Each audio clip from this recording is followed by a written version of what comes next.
You're listening to TIP. On today's show, we're interviewing a longtime friend in the value investing space, David Flood. As you'll hear during the interview, Stig and I have been friends with David for nearly a decade when we all used to pitch stocks to each other on the Buffett's Books forum.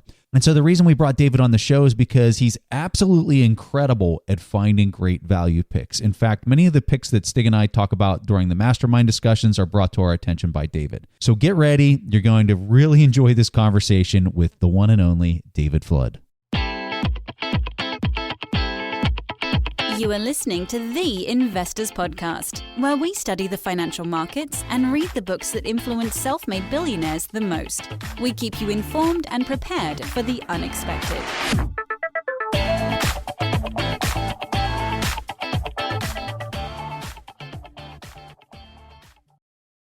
Welcome to today's show. My name is Stig Brodersen, and as always, I'm here with my co-host, Preston Pesch.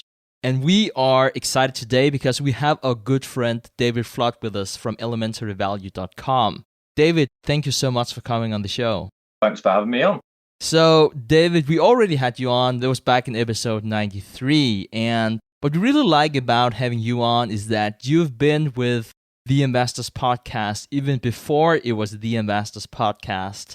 We got to know each other back whenever we were just a handful of people discussing stocks on our forum at Buffett's Books. So now we're back in 2013 and we didn't have a podcast. We didn't have the academy. It was just this old forum looking like 1990s. And it was Preston and you and me talking about Warren Buffett and value investing. And you're one of the most old school value investors I know, which, by the way, is a huge compliment. And you have this strategy where you invest in so-called micro and nano cap stocks. Many of them are only traded over the counter. And there's very limited information whenever you invest in these companies. So please talk to us about your investing strategy and perhaps talk to us what it means when a stock is trading over the counter. Sure. So the over-the-counter markets are essentially a decentralized group of disparate markets. You could think of them as thousands of tiny little markets that are all kind of amalgamated together. And they're run by broker-dealers who act as market makers. And they will typically carry the inventory of stocks on their balance sheet. And then they will use those for over-the-counter investors to trade amongst one another. So these stocks that are traded on the over-the-counter markets are they're unlisted companies. They don't meet the requirements of the New York Stock Exchange. So their cap may be too small, or they may have too fewer shareholders to be able to float on the major exchanges. So these companies will be traded amongst over-the-counter investors, and they're typically tiny little companies with low share counts. So my approach is to look at these tiny companies. I use a deep value approach, which is inspired by Benjamin Graham. I will typically start with the balance sheet and I will look at the companies to see if I can find if they have any kind of undervalued assets on the balance sheet. I'm particularly interested in the current assets like cash and equivalents, accounts receivable, inventory, things like that. But I'm also interested in undervalued real estate, which could be overdepreciated on the balance sheet. And I will combine with that another approach, which is to look at long-range charts, long-range price charts. I started doing this after I found out that George Soros, Peter Lynch, and Walter Schloss have all used price charts when they were looking at companies. So I've now begun to use the price chart so I can gauge where I think a stock may fall to. Because often when a value investor buys a stock based upon the numbers, they can find that the stock will continue to drop. Whereas if they also combine that with a reading of the price charts, they can notice that sometimes the stock will fall and then it will hit a level of support and begin to form what's called a base. So I use that approach to try and find stocks where they've kind of hit a rock bottom price, and then I will buy in at that point. Walter Schloss did something similar where he would look for stocks that were selling at 3, 5 or all-time lows, and he would buy them when they were basically extremely depressed and all of their investors had kind of given up with the stock. They were no longer interested in it. So I look for tiny companies. I want them ideally to be a market cap of $10 million or less, although I will buy some up to maybe $50 million push if they look interesting. And then I want these companies to be highly liquid. So I want the shares outstanding to be 10 million or less, ideally. And then I also want the share price on an absolute basis to ideally be $1 or less. Now, there's a good reason for that. That's purely because for investor psychology, investors are far more inclined to put money into lower price stocks than they are higher price stocks, irrespective of the intrinsic value of the stock. So you're far more to see large price moves in stocks which trade at $1 or less. It's a very peculiar phenomenon that you see. It's just part of the psychology of the market that this happens. So I try and use that to my advantage. And then I also focus on looking at what are known as dark companies. Now, these are companies which don't file with the SEC. They've deregistered, and they may only provide financials to shareholders who request them if they email the company, or they may only put them on their website. So I use this approach because there's going to be less people looking at these stocks, and because there's less people looking at them, there's more chance that there's going to be mispricings in these stocks. So that's generally my approach. So, David, I have a confession here. You're one of the investors that I follow closest, and I'm sure Stig will say the same thing, because you write analysis for TIP, and you write on our forum here, and we obviously read your blog. And some of the stocks that are on your radar include Network One Technology, Inc., Pine Lawn Cemetery, Beaver Coal Company, and Myriad Advertising, PLC. It would be quite a stretch to call them household names, and we're kind of curious, how do you find these companies? What are you doing? Well, I'll use a combination of different approaches. I'll use stock screeners sometimes, and with the stock screeners, I'll look for companies which are selling below $50 million, and then I will also screen for negative enterprise value. So this generally will bring me a selection of companies which may be trading below net cash.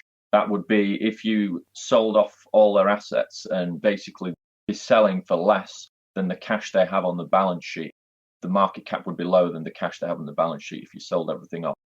So I like to look for companies like that because when the share price is so depressed, any kind of good news is likely to send the share price going up.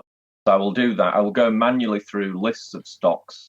I will get hold of stock manuals like the Walker's manuals, the Mergent manuals, and then I will go into the over-the-counter markets and just start with the A's, as Warren Buffett did with the old Moody's manuals, and just go stock by stock through thousands of stocks. It takes a long time, but it's really good because you find a lot of interesting companies that are hidden. If I'm looking at things like Japan, I'll get the Japan Company Handbook, which I think Warren Buffett's known to have on his desk, which he likes to look through from time to time. So I will use that as well. And I also follow a lot of investment blogs that cover these kind of obscure stocks. There's a lot of really good investment blogs. If you search around on the internet, you can find them.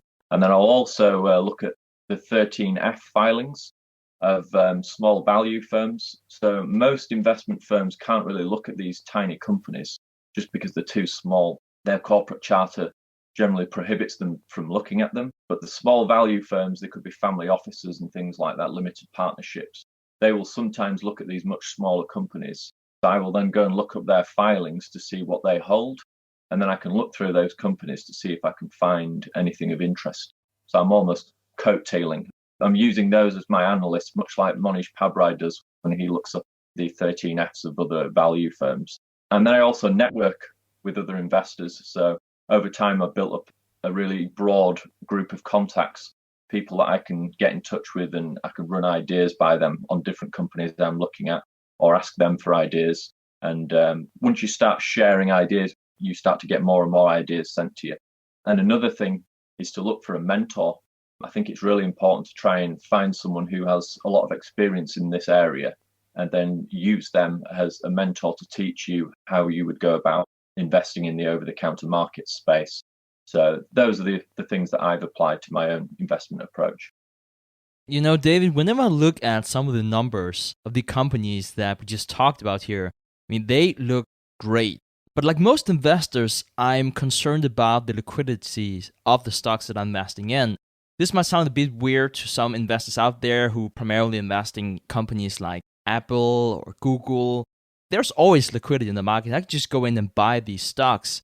But these are very small stocks, very liquid stocks. So could you please talk to us about how to use the illiquidity to your advantage and how much money you can typically deploy in something like the nanocap stock market? And whenever we're saying nanocap, we're talking about companies that has a market cap below $50 million and sometimes much less than that.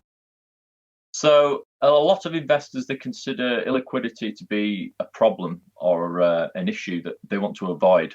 Charlie Munger's famously quotes Pascal, who said, invert, always invert.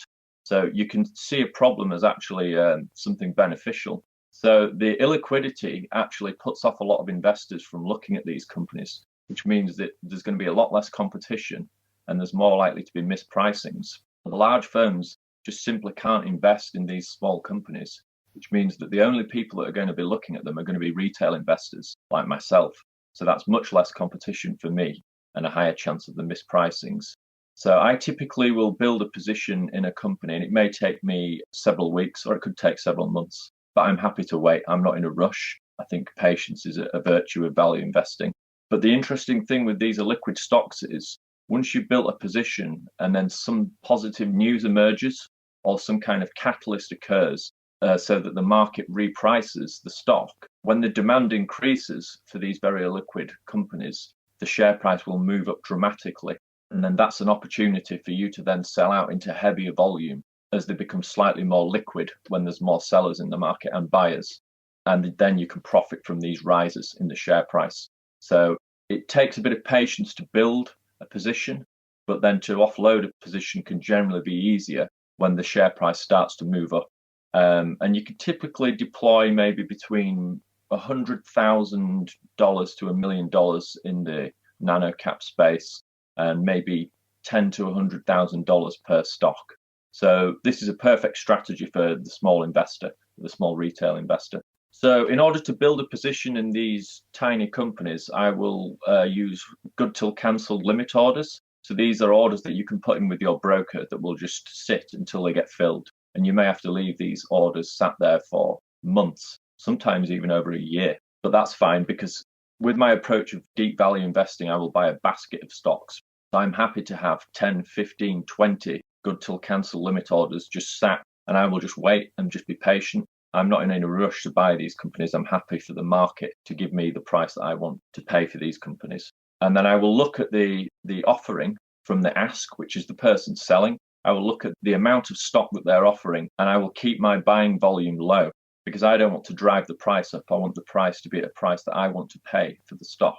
So I will just buy in box. I will not try and buy my whole position in one go, because that will let other investors know that perhaps there's some hidden value there. So I will use a little bit of caution and just build my position over time so that no other market participants find out that I've discovered that there's some hidden value there. If the stock does happen to fall down below the price that I've paid, I'm happy to average down. Because I'm building a position over time, I can do that. So I can actually lower my average cost price over several weeks or several months if need be. And then, as I say, yes, I'll buy a basket of stocks. I'm not looking to put all my net worth into 5 stocks. I'll be buying maybe 20, 30 stocks. So I'm happy to have multiple orders out, and I won't chase these companies. I'll wait for the price to come to me. So, David, would those 20 or let's say 30 stocks be the only ones in your portfolio, or are you separating those picks from another batch that would be large cap companies? Yes, I only focus on small companies. I think I've got one large cap company left in my portfolio, which I'll be selling at some point. I don't really invest in ETFs or bonds or anything else. I just focus on tiny companies. Now, that isn't to say that I won't invest in these other companies at some point. If the opportunity arises where there's a good price, I'll happily invest in anything if I think there's a good deal there to be had. But at the moment, where we are in the current market cycle, I'm finding the most value in the nano cap space. So that's where I'm focusing my attention.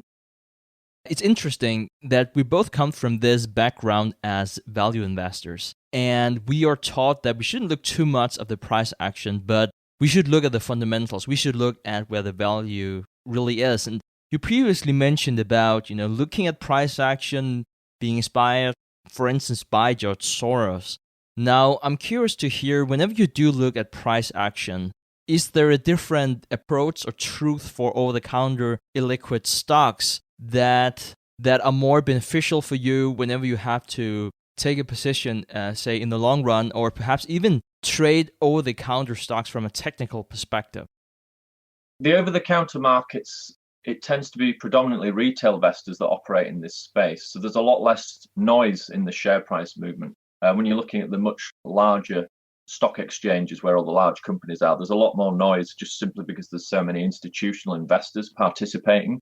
So with the smaller companies, I like to use price charts and observe the price action, the volume, and then the support and resistance. So I can watch a company and I can watch its share price and I will observe it. And then it may fall and then hit a point of support and the stock no longer keeps drifting down. It just basically bounces along on support, and that's known as forming a long-term base. That indicates to me that other participants in the market are beginning to buy that stock. They're accumulating a position and they're supporting the share price. It's no longer falling. That tells me that that's a good entry point for the stock. So I will use that in combination with the numbers that I will look at the balance sheet to try and find some kind of discount to the tangible assets, and then use that as to find a good entry point for the stock.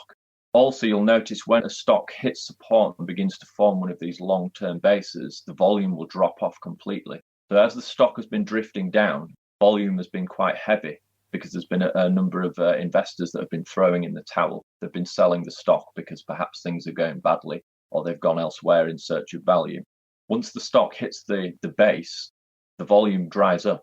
And that's the accumulation period where one can then go in and begin to build a position over time without really attracting much attention. People have forgotten about the stock. They've essentially left it for dead. They're ignoring it. There's no interest there.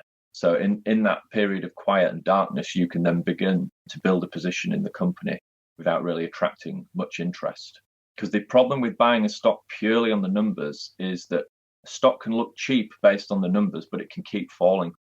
This is a major problem for a lot of value investors when they first start. They will buy cyclical companies that appear cheap based on some of their numbers, but then they can get much cheaper.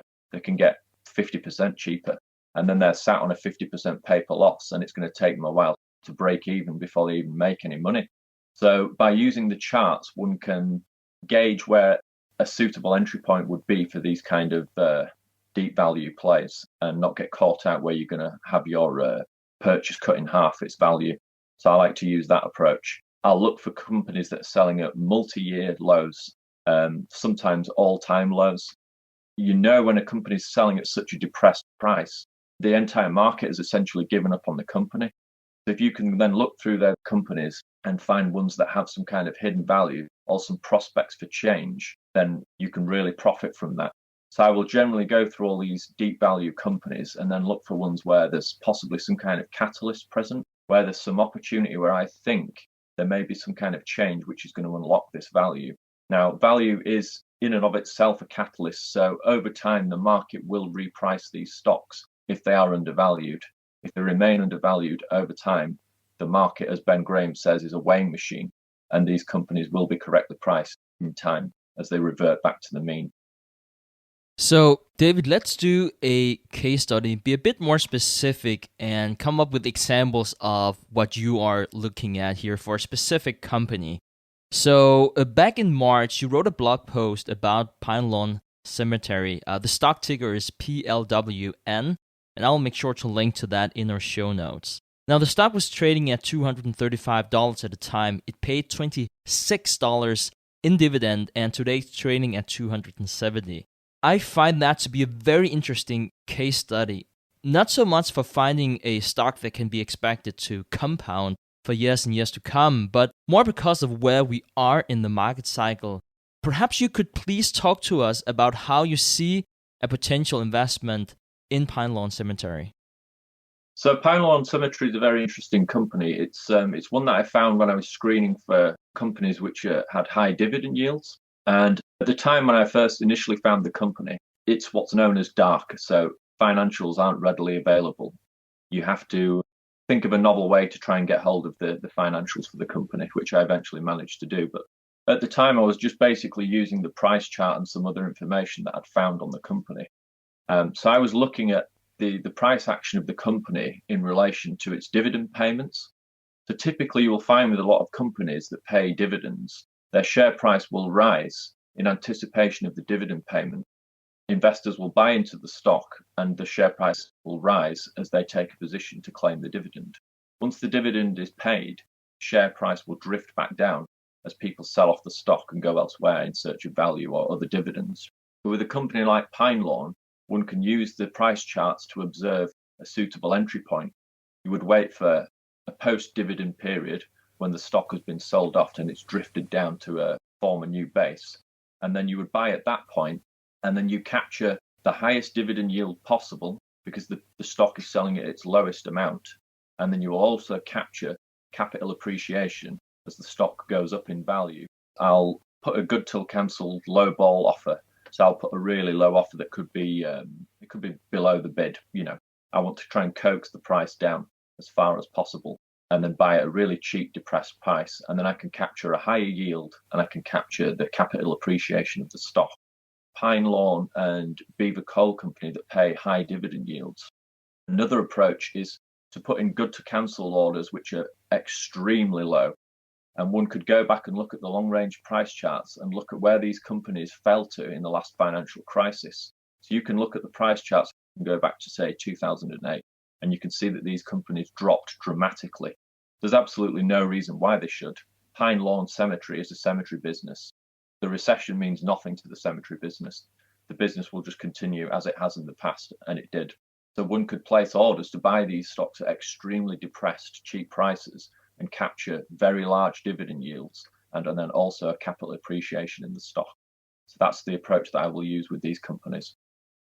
So I'm curious to hear your thoughts on the importance of dividends. And in this example, we just talked about Pine Lawn, dividend yield of, call it 10%-ish. A very high dividend yield compared to what else that you see out there with the current valuations that we have. Now, again, as value investors, we are taught that dividends are only a good thing if the management can't redeploy that capital to, say, buy back stocks at a really good price, or if they cannot, put that back into the business and make some good investments. Now, I'm curious if high dividend payments are more important for over-the-counter stocks compared to bigger companies, as it might be perceived as taking some of the risk off your position without having to worry about the liquidity. Or does the principle behind dividend distribution still hold up for you as a value investor looking at these smaller, obscure stocks? I think in some cases the dividend payment is beneficial because with some of these small companies, you're going to be looking at limited partnerships or unit trusts, where as part of their corporate structure, they're required to pay out the majority of their earnings as dividends. And I think investors can use those dividends, those large dividends, as a form of cash flow, which then they can use to go and deploy into other stocks that they're interested in. The other interesting thing with the over-the-counter market companies is often they'll have very, very low share prices, but then they will pay special dividends. Now, sometimes these special dividends can be 50% of the share price, or they can sometimes even be in excess of the share price. They could be 150% of the share price. You would never get this with larger companies. It's just the law of large numbers prohibits it. But with these much smaller companies, they sell off some assets, they may sell some real estate, or they may sell off a division. They can then return that capital back to investors in the form of special dividends. Now, if you hold these companies in a tax-sheltered account, the fact that you're receiving these dividends shouldn't be too much of a problem. And I think that having that kind of stream of cash flows can be useful to then deploy that into other companies. So the ownership structure of these companies are typically different than what we see for bigger companies. They're typically much more concentrated, meaning that might just be one owner or a few owners, and then what might own a lot more of that company than what you see for S&P 500 companies. How do you deal with that? What is a good ownership structure for you as an investor? Ideally, I like to see quite a concentrated ownership by the people that run the companies, because when insiders have skin in the game, they're generally more inclined to run the company in a manner that benefits minority shareholders. Now, if they have majority control of the company, it can work the other way. They may be able to pass rules where they can pay themselves egregious salaries, or they can give themselves super voting rights and essentially use the company like a personal bank account for themselves. So, you have to use a bit of discretion when you're looking at these companies and look on a case-by-case basis. But typically, I do like to see companies where it's a family-controlled company or a family-owned business, because you know that they've built that business from the ground. Their heart and soul is in the company. And generally, they will have a lot of their own net worth in the company. Their interests will be aligned with those of minority shareholders. So I typically like to look for those family owner-operated businesses. They hold a significant position in the company. So collecting information is super hard. I know that for one of your picks, Equitech International Corp, you even contacted the CEO about getting more financial data. Do you have a specific approach to getting that special information edge? Yes, I call it information arbitrage. With the much larger companies like Apple, there are armies, thousands and thousands of analysts and PhDs looking at these companies. So I'm deluding myself if I think I'm going to discover something about these companies that they haven't found. So my approach is to look at companies that I know hardly anyone else is looking at. The more hidden and opaque these companies are, the better, because it requires me to put in the work to find that hidden value. So I'll use a number of different approaches to try and discover the hidden value present in these companies. So I will contact management, I'll email them, or I'll set up a call with them and I'll ring them and have a chat. And I will try and get financial statements if they can email them to me or mail them to me. I will check their website, because often with some of these dark companies that have deregistered with the SEC, they no longer file financial statements, but they will still provide them to shareholders. So they may put them on their own website, or they may mail them out to you if you contact them and request them. And then I will try and get creative and do a bit of scuttlebutting. So I'll use Google Street View and I'll look up the headquarters of the company to go and see if it's still there. I'll count how many cars are parked outside so I can get an idea of how many employees I think the company has. I'll check other websites to see if I can see the company's products being sold. I'll use land registries so I can look up to see how much they've paid for the real estate and get an idea of whether the real estate is undervalued on their balance sheet. I can also use Google satellite images to get an idea of what I think the size of the land that they own and the size of the buildings. And then I can calculate what I think the commercial real estate value of those buildings might be. And then I'll also use state websites to look up corporate info. So you can look up the corporate charters for the company, various things like where the address changes or changes in ownership or legal counsel, things like that. And then I've become more interested in bankruptcies recently. So I use a website called Pacer, and you can look up the court dockets for companies that are going through bankruptcy.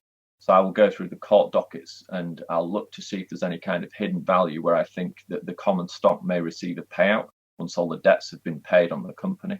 And there you can sometimes find some very interesting value plays that not many other people are going to be looking at.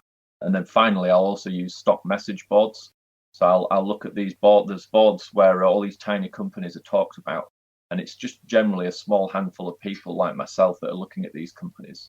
So I can go onto these message boards and then look at the research that they've been conducting. And they're almost acting as my analysts going out there and digging up information on these companies. So the approach in general is I try to be like a private investigator or a detective, and I will begin to try and hunt down information on these companies to see if I can find any hidden value.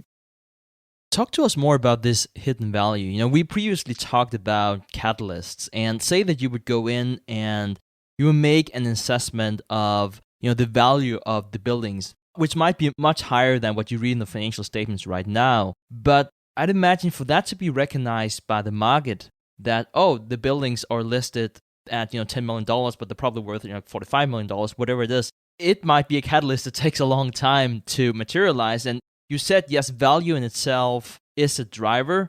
Talk to us more about which type of catalyst you see is more prevalent for these type of stocks. How long does it take for these catalysts to materialize? So a company I looked at recently, which is Microwave Filter Co., which is ticker symbol MFCO. When I was looking through the financial statements for that company, I looked at the real estate and it was being valued at around $70,000. And they had pictures of the real estate on the website. And I looked at the pictures and I thought, there's no way that this warehouse is worth $70,000. And then I was reading through the footnotes to the financial statements, which I recommend all value investors pay attention to the footnotes of the financial statements. That's often where you can find hidden value.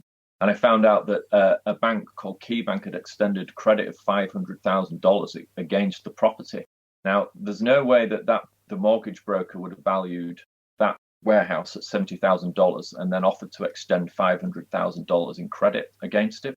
I realized clearly that this building must be undervalued. So then I used a bit of research on Google and figured out that the building's probably worth roughly a couple of $1 million. So it's massively undervalued on the balance sheet. So how will that value get unlocked? Now, there's a number of different ways that the value could become unlocked. One of those is that small value firms may find these companies, and they may find them because they read your blog, or they may find them on their own, and they may make an offer to buy out that company. So they could buy out that company to unlock the value. They may decide to just liquidate the company. They may decide to sell off assets. They may decide to move and then distribute the earnings, the proceed from the sale of the warehouse back to shareholders in the form of dividends or share buybacks. But also what can happen is there can be shareholder activism. So a number of shareholders may get together and decide to get someone appointed on the board, which can then push to unlock this hidden value within the company. And that's far easier to do with these much smaller companies that are just a couple of $1 million in value. You obviously can't do this with much larger companies because the amount of capital required is too great. But then often with these companies as well, there'll be companies that have been around for decades and decades, and they're family-owned companies. And you may find that the director or the CEO is quite elderly, and they may decide to pass on the reins to someone else, their son or another member of the family. And when they take control, they may decide to change things up. They may decide to unlock some of that value for shareholders. So an instance recently that I saw with the company was the son took over as CEO from the father, and he decided to sell off their warehouse and then lease it back. And then he paid out a special dividend to shareholders, which was in excess of the share price. So there's a lot of ways that the value can be unlocked with these companies. Sometimes it will take years. Other times it may literally be a few weeks or a few months. But with a deep value approach, it doesn't really matter about the performance of an individual stock. You're more interested in the performance of the portfolio. So if you hold a basket of, say, 20 to 30 stocks, generally there's always going to be something happening with one of the companies that will keep you occupied with your attention focusing on that company. There's always some kind of reversion to the mean taking place where these mispricings are correcting themselves.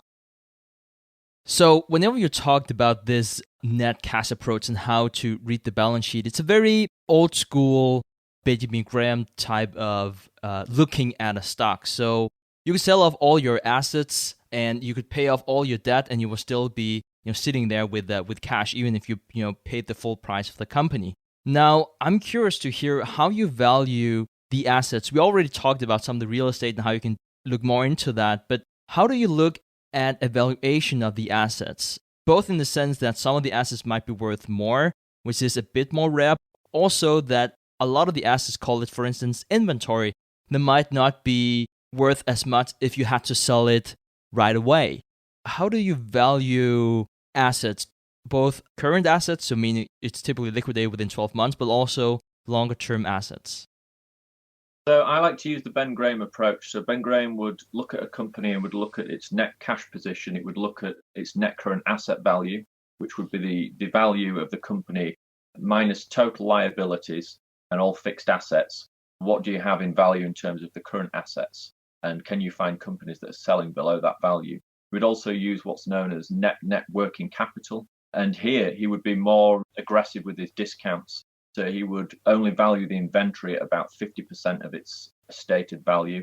The accounts receivable he would typically only value at about 0.85 times its stated value. So by looking at these companies that are selling at net working capital or below net cash, you were essentially disregarding most of the assets and saying they have no value whatsoever to me.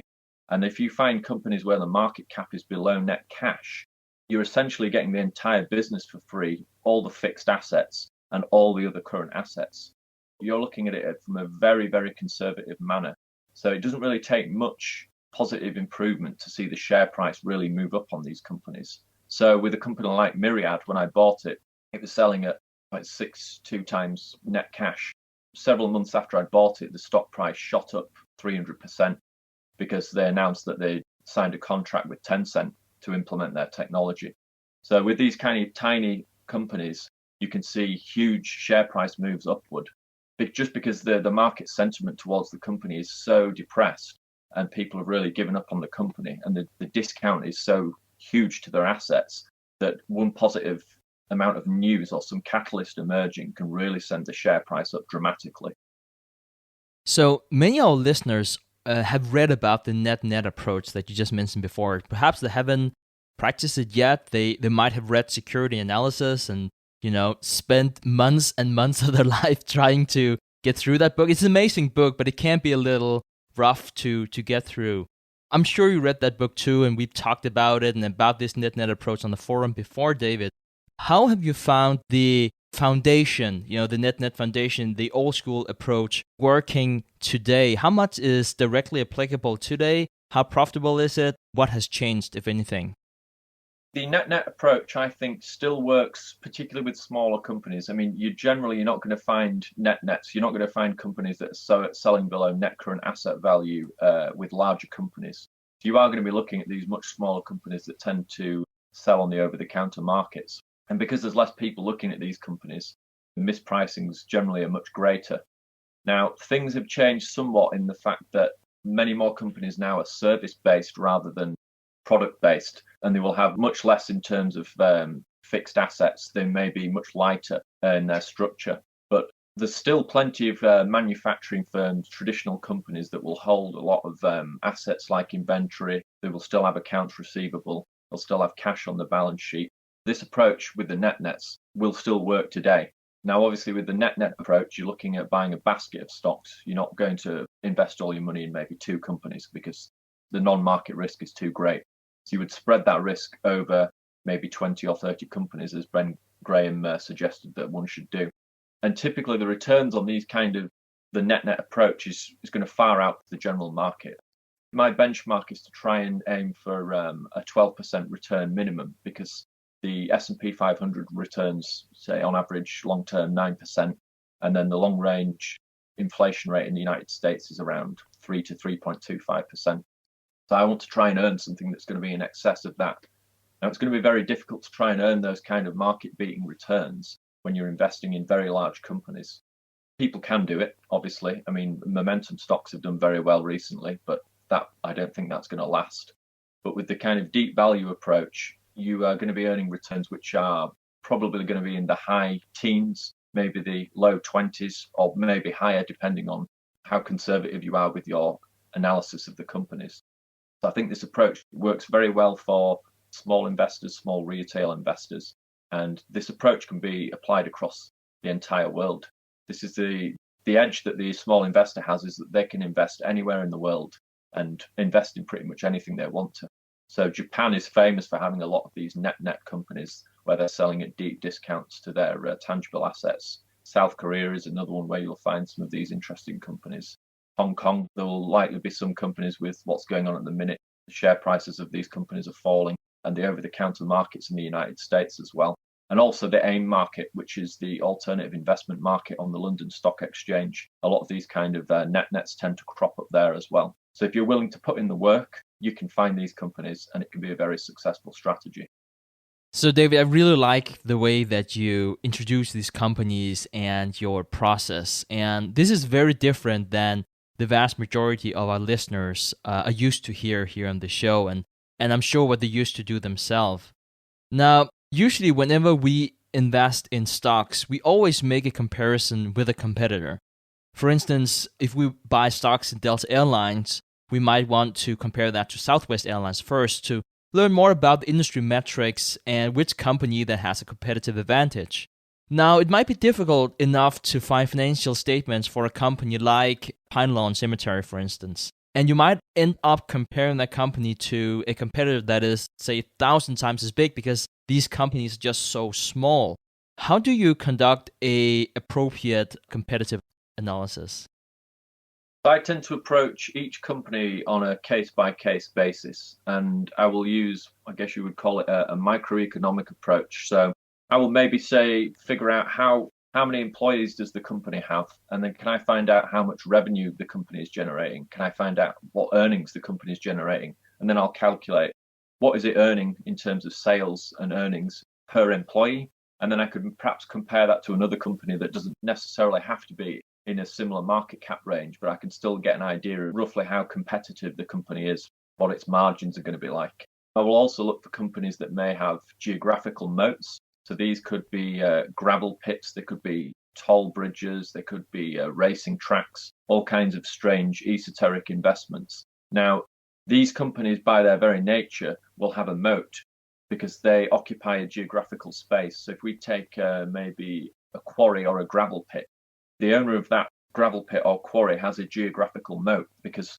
a competitor that's based in another county, it's not economical for them to ship over their produce, their aggregate, to a different county. Just wouldn't work out on a basic microeconomic sense. So because of that, we know that within a certain catchment area around this gravel pit or this quarry, they will have a geographical moat. And the same could go for railways. No one's going to spend huge amounts of money to lay down a railway track where a railway track already exists. So by looking at these small companies, you don't necessarily have to do a direct competitor analysis because you can find those that operate with some kind of geographical moat, or there may be some kind of niche business. They may specialize in producing some kind of very unique product, and they may have long-term contracts with the military or the Defense Department or various other government agencies. And these long-term contracts are locked in, and they provide some kind of competitive advantage for the company. Because it's a very niche product, there's unlikely to be many competitors attracted just because the market share is so small in terms of dollar terms. It's not going to attract large numbers of competitors. That acts as a barrier to entry, so these companies can then build up these relationships with the government and other private sector operators, and then continue to produce margin results over prolonged periods of time. So, David, I'm kind of curious what you think the best advice would be for somebody who's listening to this, somebody who maybe wants to invest in a smaller company in an over-the-counter traded business. What would you tell that person, knowing all the things that we previously discussed? What would be your best piece of guidance for them? So the first thing would be to say, caveat emptor, buyer beware. So proceed with caution when you're investing in the over-the-counter space because you will come across frauds there. But if you conduct due diligence, it's very easy to spot these and to avoid them. So personally, I will generally avoid resource stocks like miners. The old saying is that a mine is a hole in the ground with a liar standing next to it. These things, they tend to eat up a lot of money and not really produce much of a return. So I'll avoid those. I'll avoid biotech, and I suggest other people do so unless they're experts in that kind of area. Biotech stocks tend to just burn through a lot of cash in research and development. Crypto, I will generally avoid as well. I have no problem with cryptocurrencies. I think they're a good thing, but I think there's a lot of small companies that have sprung up in the crypto space because they think that it's a quick way to make money. I will also avoid Chinese reverse takeover mergers. So these are companies where a Chinese company has found a United States company, which is maybe a shell company. It doesn't have a business. And they will then merge with that company to get access to the markets in the United States. Now, I will generally avoid those companies because there's a much higher chance of fraud with those kind of companies. So anything that really has operations in China where I have some suspicions, I will avoid it. Or I wouldn't avoid some of the much larger companies in China or Hong Kong. Generally, the small companies I will avoid. I will also avoid companies that have very high share counts. If I see a company and it has billions of shares, I'm not interested in that company because that suggests to me that the company has to keep issuing equity to keep the lights on. They keep having to keep issuing equity. That's a bad thing for me because I'm going to see my position diluted over time. Whereas if I find a company that's got a share count of maybe 10 million or less, and it's been around for several decades, that indicates to me that the company has been able to continue its operations without having to dilute shareholders. I would also suggest that investors diversify so then they can limit non-market risk. They can read about this in You Can Be a Stock Market Genius by Joel Greenblatt. He talks about how one should diversify to avoid non-market risk, the risk that one of your stocks blows up and wipes out your portfolio. So don't just put all your money into like a couple of stocks like Charlie Munger does. His approach is very different. He's looking for companies with moats. The deep value approach is very different to that. And then another thing I'd say is to put the work in. The more work you do, the more likely you are to get market-beating returns. If you work harder than everyone else, that will pay off. I see that in all walks of life, whether it's athletics or business or anything really. And again, I would suggest people look for a mentor. So if you can find someone that's experienced in this area and perhaps email them, contact them and discuss ideas, maybe share ideas on companies you found and ask them what their opinion is before you buy the company. That can be very useful as well. So I think that's a nice segue into my next question. Aside from your own blog, what are the best resources if our listeners would like to learn more about the OTC stock market? So I would recommend that listeners can try and get hold of some over-the-counter market stock manuals. There are a number that are around. You can buy, there's the Emergent over-the-counter manuals, and there is the Walker's over-the-counter manuals. Now, you can pick these up on the cheap, generally on Amazon from time to time. I actually ended up ordering an old Emergent over-the-counter manual from the United States. I generally don't buy the most recent edition because it's nearly $1,000. So I will buy ones that are maybe a couple of years old. But generally, a lot of the information is still quite relevant. And I will also follow a number of different over-the-counter value blogs. So there's some such as No Name Stocks, run by Dan Shum, Over-the-Counter Adventures, which is run by Dave Waters, Oddball Stocks, which is run by Nate Tobick. I will follow these blogs and then look at the companies that they're talking about and use that as a kind of a springboard to then go and conduct research into these companies myself. And I think by reading through all these blogs, you start to get a knowledge of the different companies that operate within this space. And you start to learn about all the different nuances that there are in the over-the-counter investing space. David, thank you so much for coming here on the show. And yeah, I'm sure that our listeners would love to learn more about you. As mentioned before, I'll make sure to link to episode 93, the last time you were on a podcast where you joined a mastermind group discussion. They can also read some of your analysis on our intrinsic value index. It's completely free. And they can also sign up at TIPemail.com. Whenever we have a new analysis that we send out, a lot of them are written together with David. It will go directly to their inbox. But aside from that, David, I know that you're on Twitter and I know you have a great blog too. Where can the audience learn more about you? So if people want to connect with me, they can connect to me on Twitter at Elementary Value. I'm always on there generally, so if people want to contact me or respond, that's fine. They can do that and I'll get back to them. You can also follow me on my blog, which is at elementaryvalue.com. So I generally try and post a write-up on a new company every couple of weeks to every month if I can. I've got a lot of ideas, so there's probably going to be a lot more posts coming. And on that website, there's also a lot of other information for value investors, how to look for ideas and different resources that they can use. So you can find me there and you can contact me there and I'll get back to you. Fantastic. And again, David, thank you so much for taking time out to speak with Preston and me here today. Thank you so much. Thanks for having me. All right, guys. So at this point in time in the show, we'll play a question from the audience. And this question comes from Sebastian. Hi, Preston and Stig. Thank you so much for this show. I'm a big fan and I've been learning a lot. My question is regarding passive investing. Warren Buffett and a lot of other value investors recommend index funds for most people. But this week, Bloomberg published an article that index funds have more money than actively managed funds. And famous investor Michael Burry recently claimed to have identified the latest bubble, which is passive investing, neglecting all the other stocks. So my question is, what are your thoughts about passive investing and what else can one do to protect the downside? Thank you. Now, Sebastian, I think that's a great question. So, Michael Burry, who you referred to, became famous for being the quote-unquote hero in the movie The Big Short that I'm sure many audience have already watched. And in that movie that took place up to the crash in 2008, he made a very profitable investment betting against CDOs. And right now, he's comparing passive managed index funds, meaning if you buy, for instance, ETF tracking the S&P 500, and he's comparing that with CDOs before the great financial crisis.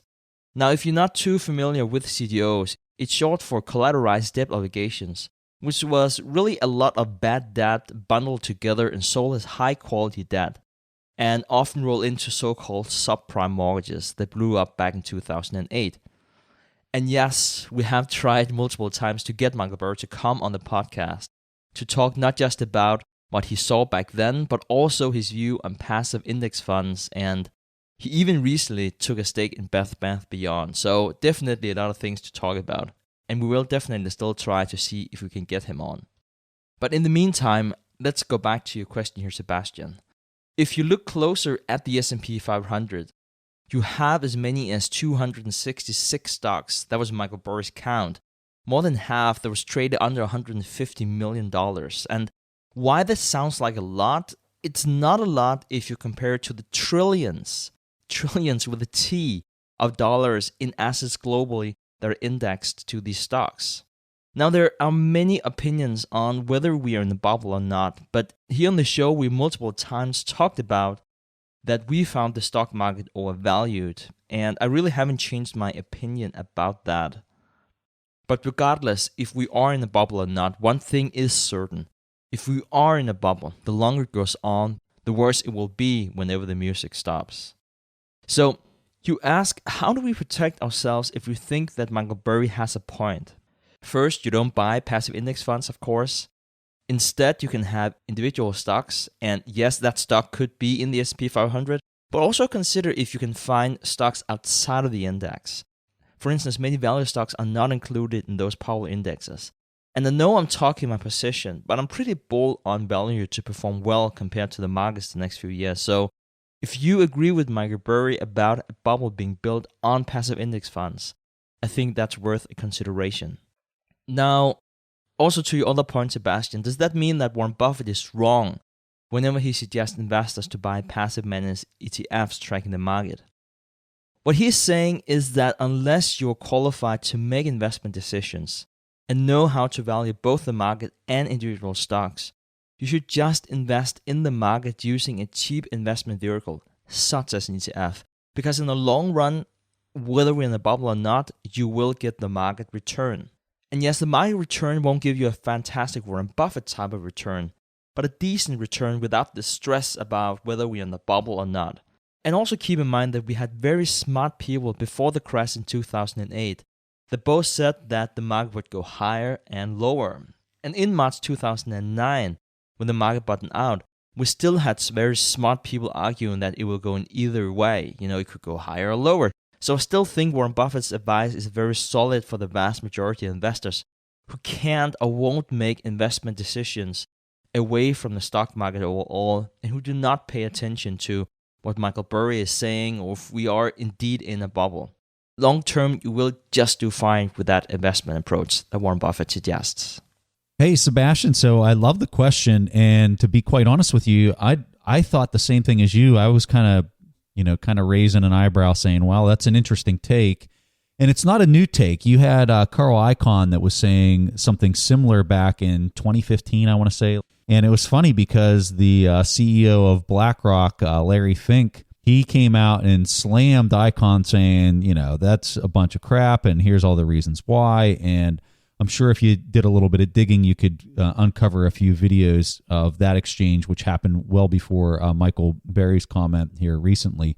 And I just don't know that I have a good answer for you. Where I think that there's more systematic risk with what's going on is much more in the bond market and in the currency markets. So my point of view is that you can continue to do quantitative easing. You can continue to do all these things that central bankers are doing, but where I think you start to hit a backstop and where you start to hit a wall is in the fixed income bond market. And so as central banks continue to push those interest rates lower and lower through quantitative easing, and now they're doing it on the shorter end of the bond yield curve in the repo market, it's all quantitative easing, and all it's doing is it's continuing to push the yield of the bonds down to 0%.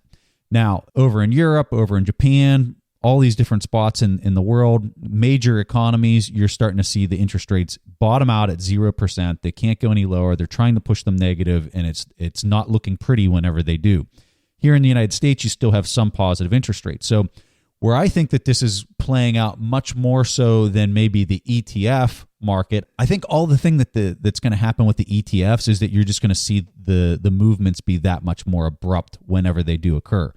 I don't see the ETF being the cause, though. I see the central bank interaction pushing interest rates down to 0% and trying to make them go negative becoming much more of the issue, because you start to hit a limitation on how much Ray Dalio calls it pushing on a string. So when you get to a position where currencies are going to have to be devalued in a major way in order to account for this, and that's how I see this playing out, and you're going to have to see, and if they do that with currencies, that means interest rates on fixed income bonds have to go up, which would then drive equities down.